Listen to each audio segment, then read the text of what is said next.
इस पूरी दुनिया में पक्षियों की 10,000 से भी ज्यादा प्रजातियां पाई जाती हैं। सभी के वही दो पंजे, वही दो पंख और वही एक गर्दन होती है। लेकिन इन्हीं में से एक ऐसा पक्षी है जिसकी एक अलग ही पहचान होती है, जो आसमान का सीना चीर के हजारों मीटर ऊपर 120 किलोमीटर प्रति हवा की रफ्तार से उड़ता है, जो खुद के कई गुना अधिक वजन के शिकार को भी अपने पंजों से दबोच लेता है और लंबा रास्ता तय करता है। और इसीलिए उसे पक्षियों का राजा कहा जाता है, जिसे हम बाज के नाम से जानते हैं। और एक बाज इतना ऊंचा मुकाम हासिल करता है अपनी ट्रेनिंग और अपने पुनर्जन्म की वजह से। अगर आप भी इस दुनिया में एक मुकाम हासिल करना चाहते हैं तो बाज को बाज बनने का सफर आपको जानना होगा, क्योंकि 25 से 30 की उम्र तक आने के बाद भी लोगों को रिस्क लेने से डर लगता है। लेकिन एक बाज की जीवन की शुरुआत रिस्क से ही होती है। इस उम्र में बाकी पक्षियों के बच्चे सिर्फ ची ची करना सीखते हैं। उस उम्र में एक मादा बाज अपने बच्चे को पंखों में दबोचकर हजारों मीटर आसमान की ऊंचाइयों में उड़ जाती है, उसे ये बताने के लिए कि तेरा जन्म आसमान का सीना चीर के सबसे ऊपर उड़ने के लिए हुआ है। जमीन से हजारों मीटर ऊपर ले जाकर मादा बाज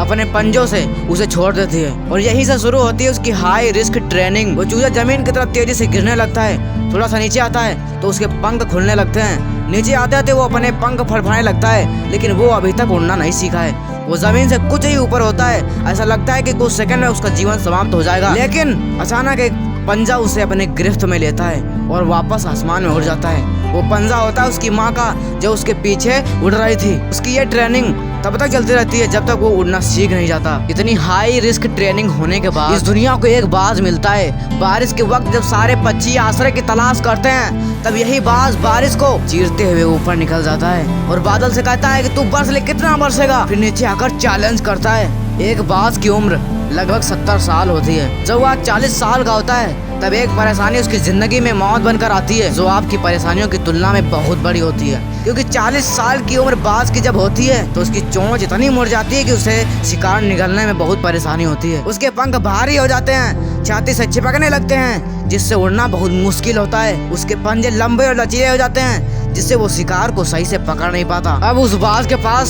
सिर्फ 3 रास्ते होते हैं। पहला, वो अपना शरीर त्याग सकता है। दूसरा, गिद्ध की तरह छोड़े हुए भोजन पर निर्भर हो जाए। और तीसरा, सबसे कठिन और पीड़ादायक रास्ता, अपने आप को पुनः स्थापित कर फिर से आसमान का सीना चीर कर उड़ने का। और वो इसी तीसरे रास्ते का चुनाव करता है और अपने पास के सबसे ऊंची चोटी पर पहुंच जाता है। वहां पर अपना घोंसला बनाता है और फिर से शुरू होता है परेशानियों को जड़ से उखाड़ कर आसमान में उड़ने का सफर। वो अपनी चोंच को एक चट्टान पर मार मार कर तोड़ देता है, लहू लुहान हो जाता है और इंतजार करता है नई चोंच आने का। उसके बाद अपनी नई चोंच से पंजों को काट देता है और फिर इंतजार करता है नए पंजों के उगाने का। उसके बाद वो अपने एक एक पंख को अपने शरीर से अलग करता है और फिर इंतजार करता है नए पंख उगाने का। इस प्रक्रिया में उसे समय लगता है पूरे 5 महीने का।